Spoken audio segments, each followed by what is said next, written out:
Hello दोस्तों, स्वागत है आप सभी का एक बार फिर से मेरे YouTube channel learn and get में। लास्ट वीडियो के अंदर हम हिस्ट्री की जो एशियन इंडियन हिस्ट्री के बारे में बात कर रहे थे। हमने हर्षवर्धन की जो एम्पायर है यहाँ से हमें इसको स्टार्ट करना था, और हमने इससे पहले सब कुछ देख लिया कि कंट्रोल या फिर हमने देखा ओरिजिन कैसे हुआ हर्ष एम्पायर का या फिर वर्धन एम्पायर का। तो आज हम यहाँ से शुरू करेंगे। इससे सेकेंड पार्ट है इस वीडियो का सीरीज़ का। इसमें हम देखेंगे कि जो हर्षवर्धन है यानी कि जो तीसरा हम देखते हैं ख़ास एम्पायर जो एम्परर होता है इसमें, उसके बारे में यहाँ देखते हैं हम सबसे पहले कि उसका एम्पायर का एरिया कहाँ तक था। The area from Himalaya in north to Vindhya mountain range in south and Kamarupa in east to Saurashtra in west were included in his empire. यहाँ पर क्या देखा कि हमने कौन कौन से एरिया आ रहा है हिमालय, क्योंकि हमने क्या देखा कि इसने कॉन्क्वेस्ट करा था, अपने कैप्चर करा था नेपाल को भी।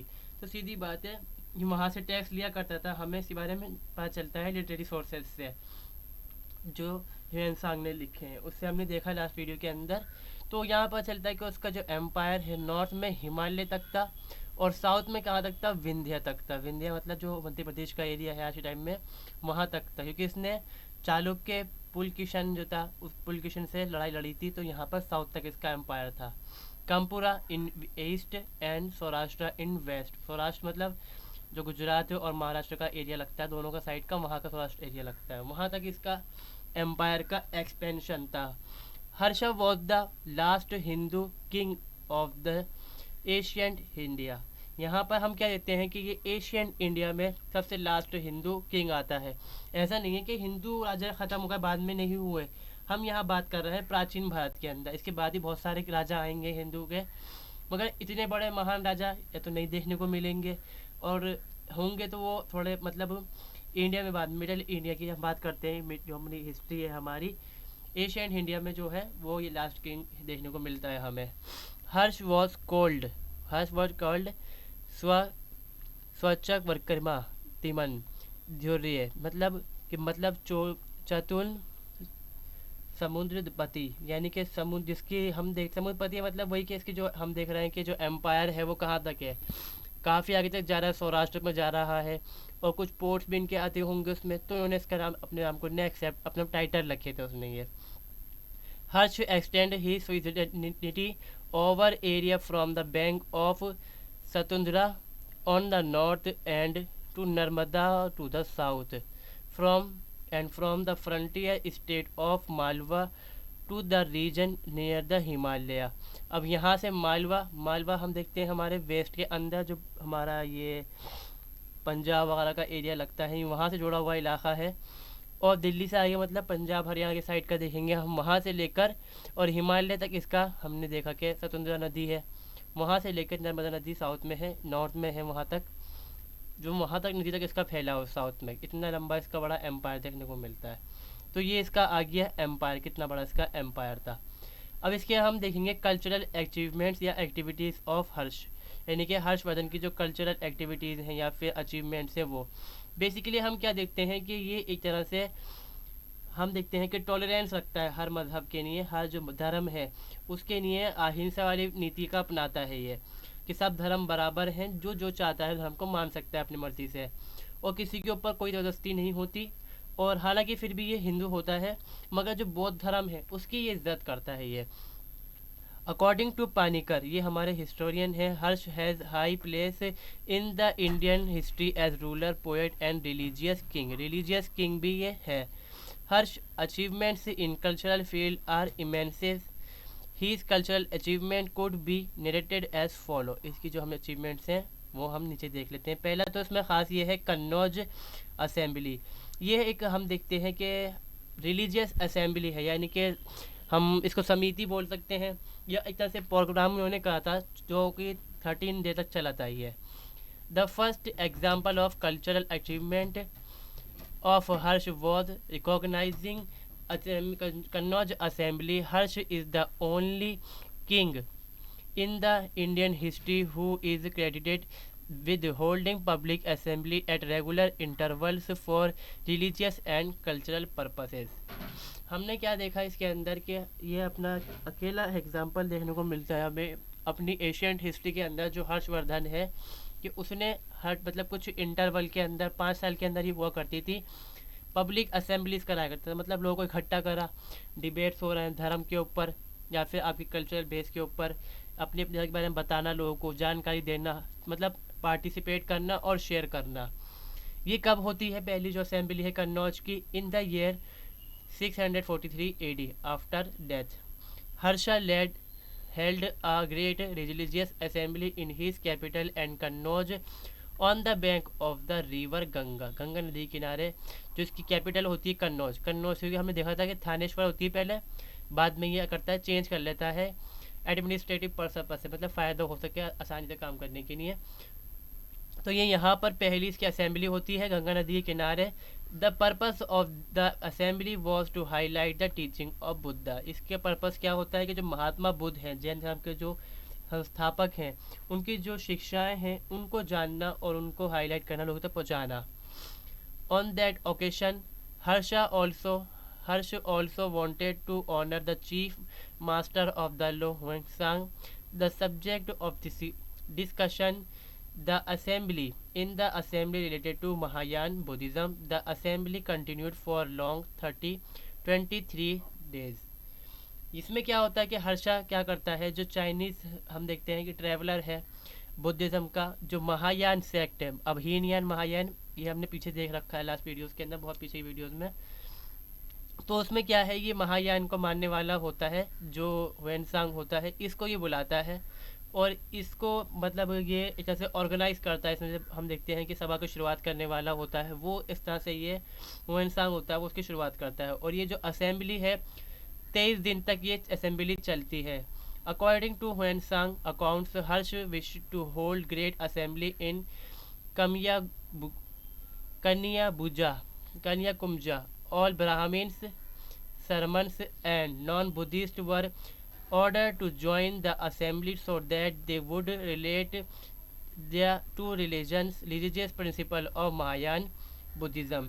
ये ऑर्डर करता है, जैसे हमने देखा कि 5 इतने राजा अपने कंट्रोल में कर लिए थे, पंजाब है, बहुत सारे इलाके देखने को मिले, उड़ीसा वगैरह से कंट्रोल में आ जाते हैं, तो उनके राजा हो और वहाँ के जो बुद्धिज़्म के जो ब्राह्मण हैं, हिंदू धर्म के सरमन से, या फिर हम देखेंगे प्रीचिस करने वाले जो लोग होते हैं, प्रीचर्स होते हैं, नॉन बुद्धिस्ट लोग हैं, उन सबको बुलाता है ये, मतलब जितने सारे नॉन बुद्धिस्ट रिलीजियस लोग हैं सबको बुलाता है कि आइए यहाँ पे पार्टिसिपेट करिए इसमें।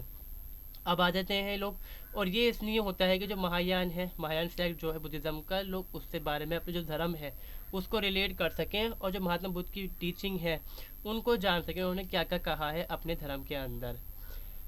The king of 18 countries, 8 country के राजा, 3000 Brahmin, 3000 Brahmin, 3000 Jains and 1000 monk of Nalanda Buddha vihara participated in the assembly of Kannauj which was chaired by Hiuen Tsang. यानी कि हुएनसांग ने इसको इतना चलाया। हम कहते हैं ना कि ऑर्गेनाइजर नहीं, मतलब जो माइक यूज़ करते हैं, बताते हैं, जो पार्टिसिपेट करवा चलाते हैं इस प्रोग्राम को, उन्होंने इसने कहा था हुएनसांग ने।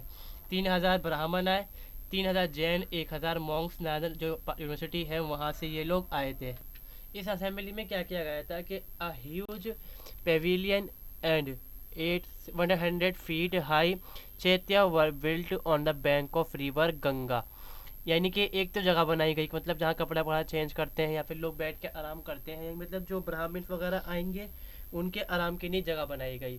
फिर एक चैत्या बनाई गई, मतलब जो हम कहेंगे कि मतलब बुद्ध धर्म के लिए पवित्र स्थान होता है वो बनाया गया गंगा नदी के किनारे।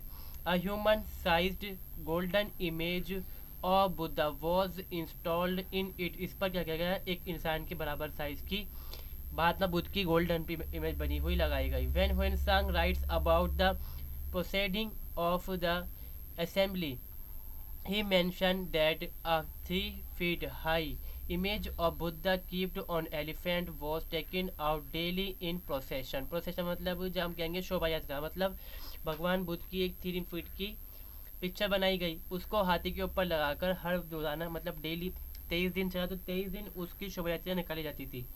The procession reached the assembly hall where the image was installed on a throne and offering was made to the image. Hereafter the scholar entered into assembly hall. First of all the principle of Mahayana were elogiated.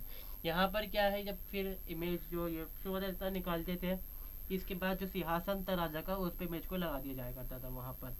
एक इसमें वो मतलब एक throne लगाया जाता था, खासकर महात्मा बुद्ध के लिए, सॉरी, उस पर लगाया करते थे ये उसको।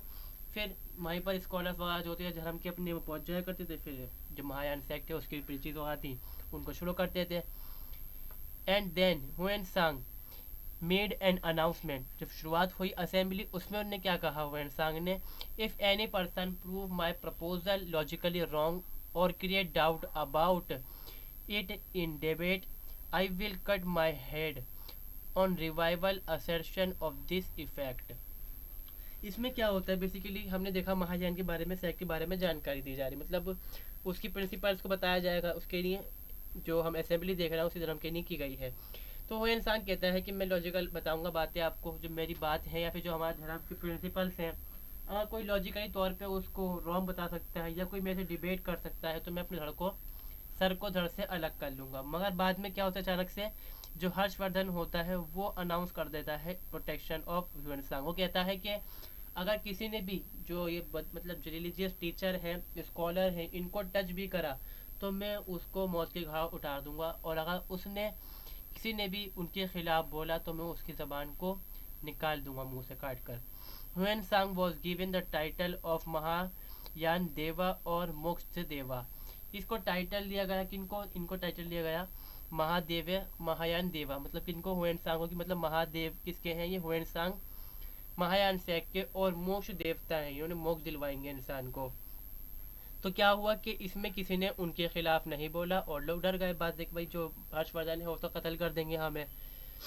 ब्राह्मीण क्या है, reacted sharply on the promotion of Buddhism. वो इस बात से जो ब्राह्मण से, क्योंकि बुद्धिज्म को मानते नहीं थे और बुद्धिज्म कहीं ना कहीं जो ब्राह्मणिज्म है या हिंदू धर्म जो है वहीं से निकल कर आता है, तो ब्राह्मण्स लोग जो है वो गुस्सा हो गए इस बात के लेकर।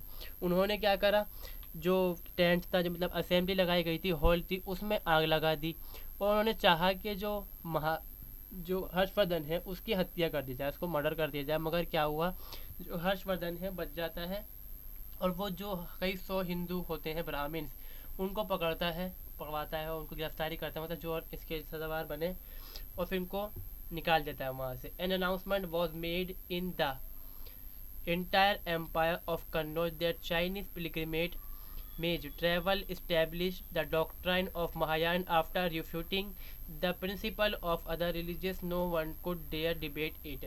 तो वहाँ पर यही फैलाई गई अफवाह फैलाई गई, अनाउंसमेंट की गई कि जो बाहर से चाइनीज़ पिलग्रिमेज यानी कि हुएनसांग जो आए हैं उन्होंने अपनी डॉक्टराइन, अपनी जो विचारधारा है, जो महायान सेक्ट है, उसका प्रमोशन करा है और इसके लिए मदद करी है कि उन्होंने खुद महाराजा जो हर्षवर्धन है उन्होंने, और इस वजह से कोई उनके खिलाफ बोल भी नहीं पाया।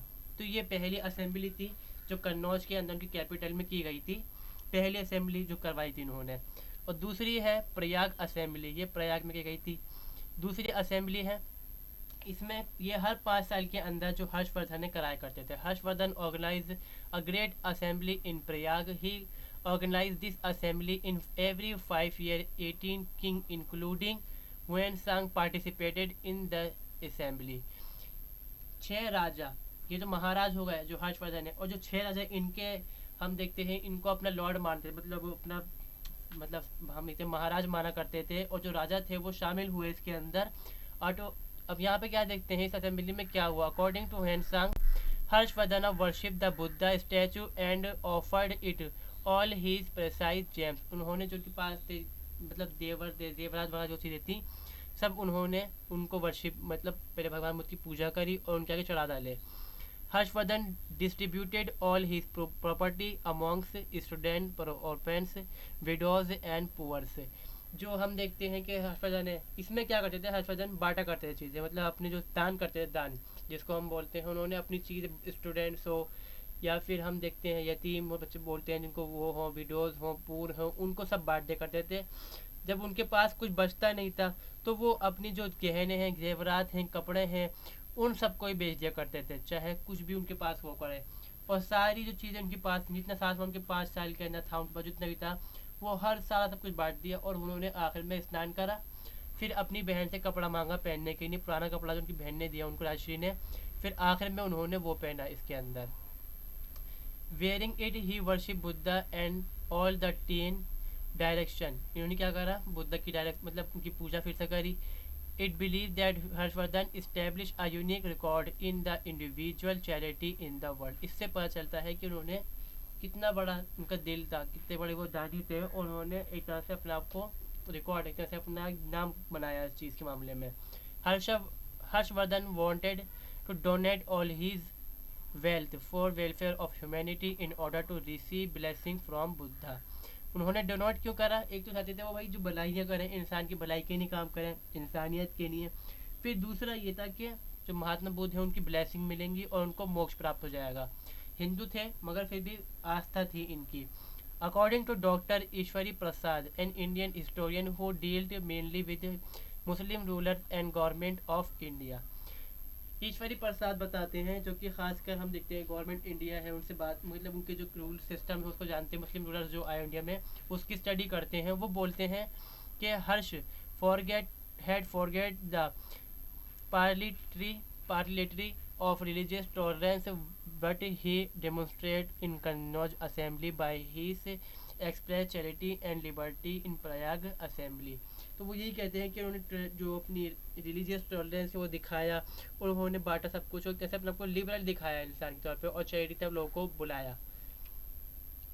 यहाँ तक हमने उनके तरफ से हम देखते हैं कि उन्होंने समाज के लिए, अपनी सोसाइटी के लिए क्या करा। अभी और देखेंगे इसके बारे में। पहले यहाँ देखते हैं लिटरेरी इंटरेस्ट क्या है इनका, हर्षवर्धन का। Harsh composing Sanskrit drama, Priyadarshika, Nagananda and Ratnavali. इन्होंने जब हम देखते हैं कि एक तरह से ये इनको इंटरेस्ट था बहुत ज़्यादा राइटिंग्स के अंदर, और स्कॉलर भी थे, ये खुद भी बहुत पढ़े लिखे इंसान थे, और इनकी पोएट्रीज वगैरह देखी। उन्होंने संस्कृत के अंदर ड्रामाज लिखे, प्रियादर्शिका लिखी, नगानंदा लिखी, और रत्नावली। बाण भट्ट जो है इनके हम देखते हैं, इनके एक स्कॉलर हैं इनके काउंसिल के अंदर। कॉल्ड हिम, इनकी कोर्ट के अंदर मतलब, called him adept the composing beautiful poetry. Hush was not only a patron of the learned scholar, but used his pen as skillfully as he used his sword. Banbhatta was his royal poet थे। तो वही बताते हैं कि हाँ इन्होंने book भी लिखी, पोएट्रीज भी लिखी बहुत सारी, जिस तरह से तैयार का इस्तेमाल करते थे बुद्ध के मैदान के अंदर, वैसे ही हमने ये देखते हैं कि इन्होंने जहाँ बात आई लिटरेरी सोर्सेज के बारे में, लिखने के बारे में, तो उन्होंने उसको बड़े अच्छे से अपनी कलम का इस्तेमाल करा। हालांकि इनके सिर्फ ये रॉयल पैट्रोनेज बाणभट्ट थे, इन्होंने बहुत सारे और भी स्कॉलर्स हैं उनको भी रखा था इसके अंदर, अपनी जो उनकी कोर्ट्स थी उसके अंदर। सली भतरा है इसमें, जायसेन है, मतंगा देवर, मयूर एटसेट्रा इसके अंदर शामिल होते हैं। बहुत सारे स्कॉलर इन्होंने रखे अपने उसके अंदर, कोर्ट के अंदर। अब आगे हम देखते हैं इनकी रिलीजियस बिलीफ के बारे में, हर्षवर्धन की। There is dispute regarding the religious that he follow. अब ये से तो हम हर जानते हैं कि इनके ख़ानदान जो था, जो इनके परिवार था, वो हिंदू था। It is divided evident from Harshacharita that Harsh and his ancestors were Shaivites, यानी कि शिवाटिक्स मतलब जो भगवान शिव को मानने वाले लोग थे ये। ऑल दो हर्ष वॉज बैंड टूवर्ड बुद्धिज़्म, हालांकि इसका ध्यान जो है बुद्धिज़्म की तरफ भी था। He had faith in Shiva and Surya also, Shiva को ही मानते थे, शिव को मानते थे, बुद्धिज़्म को भी, और सूर्य को भी इसकी मतलब आस्था थी इसके अंदर। However seeing his support for Buddhism, one scholar considered him Buddhist. एक स्कॉलर हैं, कुछ स्कॉलर्स हैं या फिर, तो वो मानते हैं कि ये बुद्धिस्ट है।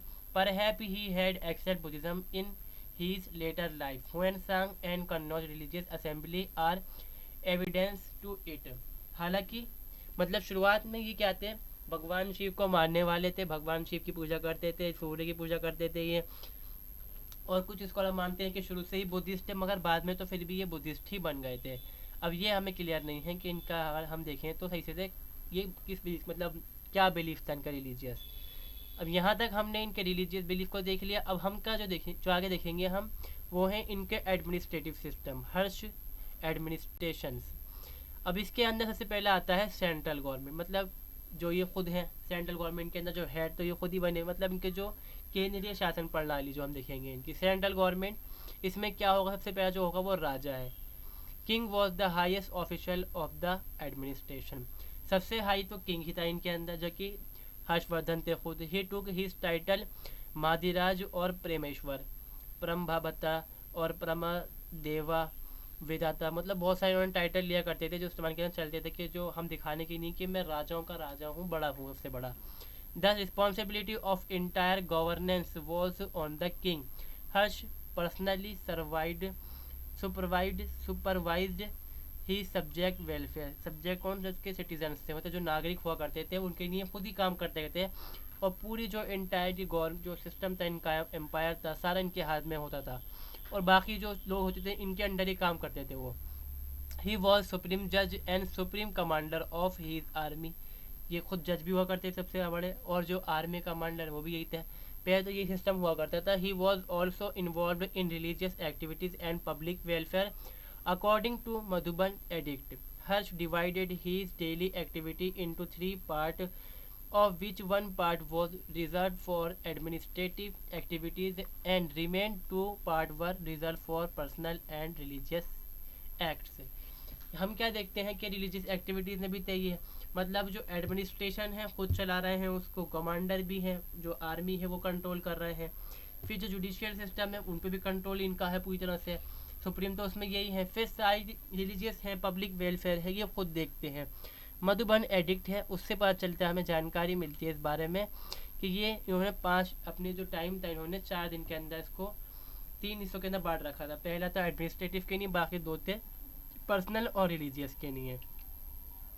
आगे जो है जो नेक्स्ट है इनके अंदर जो मतलब सिस्टम था प्रशासन प्रणाली में, गवर्नमेंट में इनकी काउंसिल ऑफ मिनिस्टर, मतलब मंत्री परिषद जो हुआ करती थी उस time. The king had a council of minister to assist him in administrative affair. The council of minister had an important place in the empire as it had control over autocratic behavior of the king। यहाँ पर क्या है कि ministries हुआ करती थी, जैसे रक्षा का अलग काम है, तो जो रिवेन्यू लेना है वो अलग काम करने वाला है, हर चीज़ के लिए अलग अलग हुआ करते थे। यहाँ पर हर चीज़ के लिए अपनी अपनी मिनिस्ट्रीज हुआ करती थी इनके पास, मतलब जैसे रक्षा के लिए अलग है, रेवेन्यू के लिए अलग है, वेलफेयर के लिए काम करने वाला जो उनका मंत्री हुआ करता था वो अलग है, डाक के लिए अलग है, जासूसी का अलग है, वो सब चीज़ें हुआ करती थी इस तरह से। तो उनके लिए ही अलग अलग मिनिस्टर्स हुआ करते थे, इसमें काउंसिल मिनिस्टर कहलाया करती थी। सेंट्रल गवर्नमेंट जो थी वो कई डिपार्टमेंट थी, वो तो हमने यहीं पे देख लिया है इसके अंदर। इसमें क्या है, महासवधि दी वर्घ्रका, इनके जो मंत्रियों के नाम है महाबलाधिकर्ता कृतिका और सेनापति राजस्थानिया फॉरेन मिनिस्टर, इनके ही हुआ करते थे। उपाधिका महाराज, तो इनके कुछ राजाओं के मतलब जो इनके काउंसिल मिनिस्टर हुआ करते, जो राजा मतलब मंत्री हुआ करते थे उनके नाम है। Huan Sang had written that the administration of the country was under control of these officials। इनके कंट्रोल में ये आया करता था। प्रोविंशियल एडमिनिस्ट्रेशन देखते हैं हम, इसका क्या है। Harsha empire was very vast. Provincial में बांटा गया था, प्रांतों के अंदर इन्होंने बांटा था कई प्रांतों के अंदर, बड़ा एम्पायर था काफ़ी, हमने देख लिया पीछे। तो यहाँ पर क्या है, अपने काम को आसान करने के लिए, जैसे कि मौर्यन एम्पायर में था, गुप्ता एम्पायर में था, वही चीज़ इन्होंने भी करी। अपने जो राज्य था उसको कई पार्टों में बांट दिया, जिसमें हम देखते हैं प्रोविंस यानी कि प्रांत जो हुआ करते हैं इनको कहते थे ये भुक्ति या फिर देशा। इनका जो चीफ ऑफिशियल हुआ करता था उसको बोलते थे उपारिका महाराज। उपारिका महाराज मतलब केंद्र में क्या है, ये खुद बैठे हैं, महाधिराज बैठे हैं, और जो राज्य हैं प्रांतें हैं उनमें उपारिका महाराज यहाँ पर हैं देखने के लिए। ये क्या हुआ करते थे, जो मतलब राजघराना है उसी के कोई मतलब बारिश या बेटा भांजा नवासा जो भी हुआ करते थे उनको ही इनका यहाँ का जो सुप्रीम बनाया करते थे, चीफ बनाया करते थे। और इस प्रोविंस को डिवाइड करते थे डिस्ट्रिक्ट के अंदर कई बार, जैसे हमारे यहाँ होता है जिसको विषय बोला करते थे ये। और जो इनका हेड हुआ करता था विषयपति कहलाया करता था इसमें। अपॉइंटेड बाय उपारिका महाराज, उपारिका महाराज ही उसको अपॉइंट करते थे। अब प्रोविंस के बाद प्रोविंस को भी डिवाइड किया गया था आगे चल के लोकल में, छोटे शहरों में या विलेजेस के अंदर। डिस्ट्रिक्ट में क्या था, कई डिवाइड हुआ करती थी इनमें, जिसको हम कहते थे मतलब लोकल एरिया जो हैं पटाका सर्कल जिसको हम बोला करते थे। पटाका वॉज डिवाइडेड इनटू ग्राम।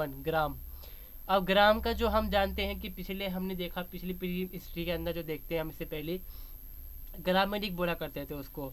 बाद में जब हम देखते हैं इनके टाइम में क्या था, इसको ही बोलते थे ग्रामिका नाम था इसके अंदर। और जो ऑफिशियल था किसका, एडमिनिस्ट्रेटिव सिस्टम का, वो क्या करता था, महारत्ता। इसका सर्कल का, और जो गांव का था वो ग्रामीण का। रेवेन्यू सिस्टम मतलब जहाँ से ये कर प्राप्त कर करते थे यहाँ पर। इनकम का सोर्स क्या था, रेवेन्यू होता है यहाँ पर। उधरंगा जिसको लैंड टैक्स किया करते थे ये, और इसके अलावा बहुत सारे टैक्स थे। इनका जो हेड हुआ करता था वो उपारी का कहलाया करता था। वेल्थ जिसमें सोना चांदी या फिर जो खेती का सामान है वो लिया करते थे इसके अंदर। According to Hiuen Tsang, royal land had 4 parts, 1 part was spent on religious activities and government work.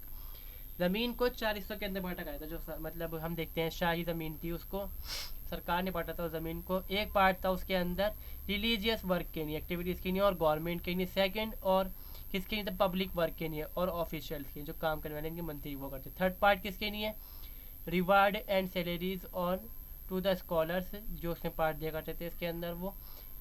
और दूसरा क्या, डोनेशन देने के लिए। और जो सबसे आखिरी वो क्या था, produce taken tax in land, tax लेने के लिए काम आता था वो। ठीक है, यहाँ पर जुडिशियल सिस्टम इनका मतलब न्यायपालिका वाला सिस्टम। तो हमने तो ये देख ही लिया है कि जो महाराजा थे, जो महाधिराज थे यानी कि हर्षवर्धन, वो खुद ही सुप्रीम जज थे इसके अंदर। हुएनसांग बताते हैं इस बारे में कि there were no criminal as administration was run with honestly and mutual relation between government and people were cordial.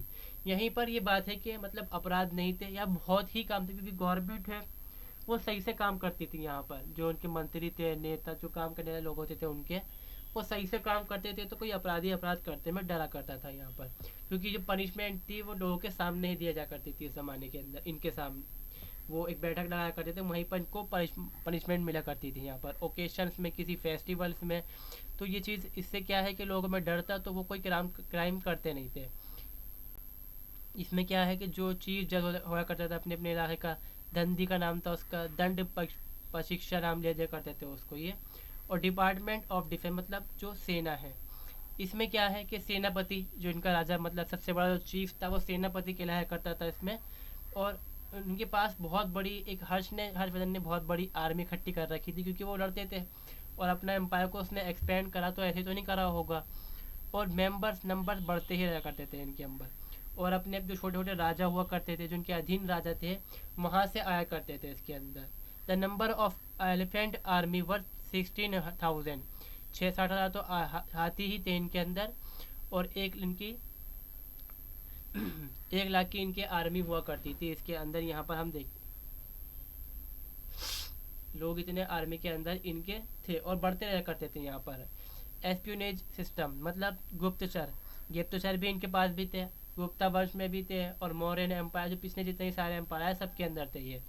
Activity of public welfare, इसमें तो ये है कि हर्षवर्धन जो है वो खुद ही पार्टिसिपेट किया करते थे, अपने हाथ से खुद आया करते थे। चैत्य बनवाना, जो बौद्ध धर्म के खास हैं, स्तूप हैं, हिंदू धर्म के टेम्पल्स बनवाना, सड़कें छोटी मतलब कच्ची सड़कें बनती थी उस दौरान, नाले, नदी खुदवाना, नहर बनवाना, कुएँ खुदवाना, ये काम हर्षवर्धन खुद देखा करते थे अपने हाथ से।